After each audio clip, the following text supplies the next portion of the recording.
새벽빛 묵상, 역대상 16장 1절에서 22절.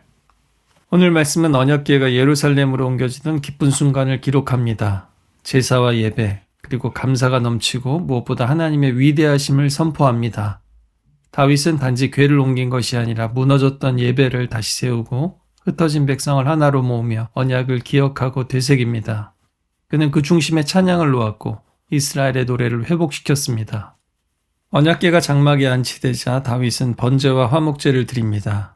번제는 죄를 속하고 하나님께 드리는 헌신의 표시입니다. 화목제는 서원을 마친 후 드리는 감사의 제사인데 이스라엘 전체가 하나님의 은혜로 나라가 유지되고 다윗이 왕으로 세워진 것에 대한 감사를 표현합니다. 성경에서 제사의 본질은 이방인들의 개념과는 전혀 다릅니다. 그들은 제사를 신의 분노를 달래기 위한 피 흘림이나 신의 허기를 달래기 위한 뇌물로 제사를 드립니다. 그러나 하나님께서 제정하신 제사는 물론 인간도 자신의 한계를 인정하고 복종과 항복을 표시해야 되지만 그보다 더 중요한 것이 있습니다. 죄를 지은 인간이 보상을 한다고 해도 보상할 수 없고 또 스스로 치유할 수 없는 그 깨어진 관계, 즉 하나님과 이웃과의 관계를 치유하기 위한 하나님의 오래 참으심과 긍휼과 자기 절제와 자기 자신을 내어주시는 것입니다. 제사는 하나님이 인간에게 요구하신 것이 아니라 하나님께서 자신을 내어주신 사건입니다. 제사장은 제물의 피로 백성들의 피를 구속하기 위해서도 나서지만 거기서 더 나아가서 하나님께서 그 제사 가운데 생명을 주신다라는 것을 보여주는 겁니다.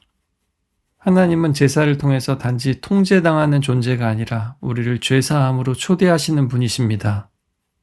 우리 아픔과 고통을 보시고 하나님께서도 아파하시고 긍휼히 여기시면서 그 제사 가운데 우리에게로 다가오시는 겁니다. 예배의 핵심은 짐승의 피가 아니라 하나님의 자기 헌신인 겁니다. 그래서 예수님의 십자가가 최고의 완전한 제사인 겁니다. 율법에 따르면 일반 백성이 제물을 직접 가져오고 잡았는데요.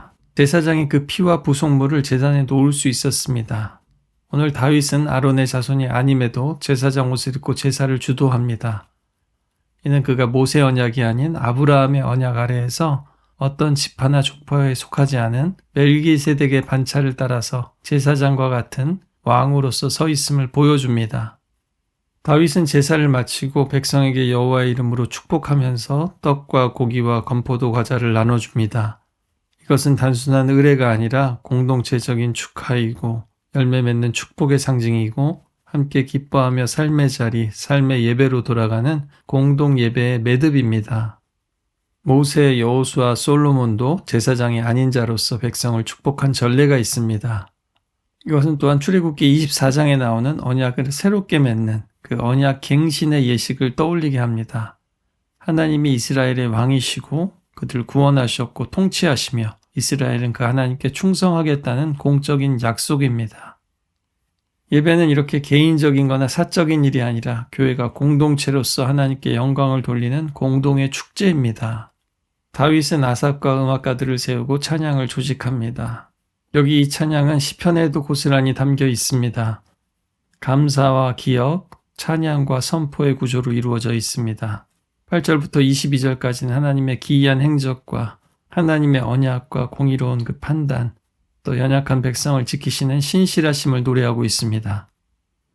이 찬양은 회상합니다. 아브라함을 택하시고 언약을 맺으시고 광야에서도 잊지 않으신 하나님, 누구도 해치지 않게 지켜주신 하나님, 그 하나님의 신실하심을 기억하고 찬양하고 알리라고 합니다.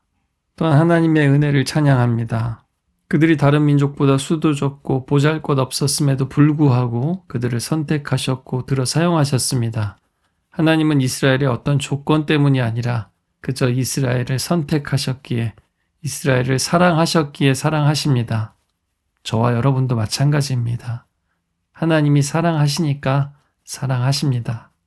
11절에는 여호와와 그의 능력을 구할지어다 항상 그의 얼굴을 구할지어다 라고 합니다. 예배는 항상 지금입니다. 지금 하나님을 만나야 합니다. 지금 하나님을 구해야 합니다. 우리는 종종 예배를 잊습니다. 언약도 잊고 하나님의 일하고 계심도 잊고 기쁨을 잃고 노래하지 않습니다. 저도 돌아보면 예배 때마다 늘 감동이 있었던 건 아니었습니다. 그러나 진짜 갈급함을 가지고 예배 순서마다 집중하고 또 가사 하나하나의 마음을 담고 한 주간의 삶을 고백하고 죄도 바램도 다 고백하고 또 하나님이 무슨 말씀을 하시나 오늘 이 설교가 또 나를 위한 말씀이다 라는 마음으로 귀를 기울이고 또 예배가 끝나고 내 삶으로 돌아갔을 때 어떤 일을 펼치시나 보자 이렇게 간절히 예배할 때 정말 보이지 않는 하나님을 보고 만지게 되었습니다. 보이지 않는 하나님께서 우리의 마음도 우리의 예배도 다 보고 계십니다. 다윗은 오늘 또 찬양하면서 은혜를 기억할 뿐만 아니라 하나님의 이름을 불러 찬양하며 그 행적을 만민 중에 알리라 라면서 하나님을 전할 것을 명하고 있습니다. 선교적 명령입니다. 하나님은 이스라엘을 애굽의 종살이에서 구원하시고 언약을 맺으신 분이시고 그의 언약은 영원합니다. 이렇게 예배는 우리 개인의 고백이고 공동체의 고백일 뿐만 아니라 온 열방을 향한 전파의 시작이기도 합니다. 그런데 오늘 이 역대기를 읽는 포로에서 돌아온 백성들은 언약궤를 갖고 있지 않았습니다. 성전과 제사는 회복되었지만 궤는 사라졌습니다. 역대기의 저자는 그 부재가 오히려 핵심이라고 말합니다. 중요한 것은 궤 자체가 아니라 그것이 담고 있는 하나님의 임재와 언약입니다. 하나님은 언약궤에 갇혀 계시지 않고 그의 이름, 그의 기억, 그의 약속 안에 살아계십니다. 오늘도 우리는 그 궤 앞에 서야 합니다.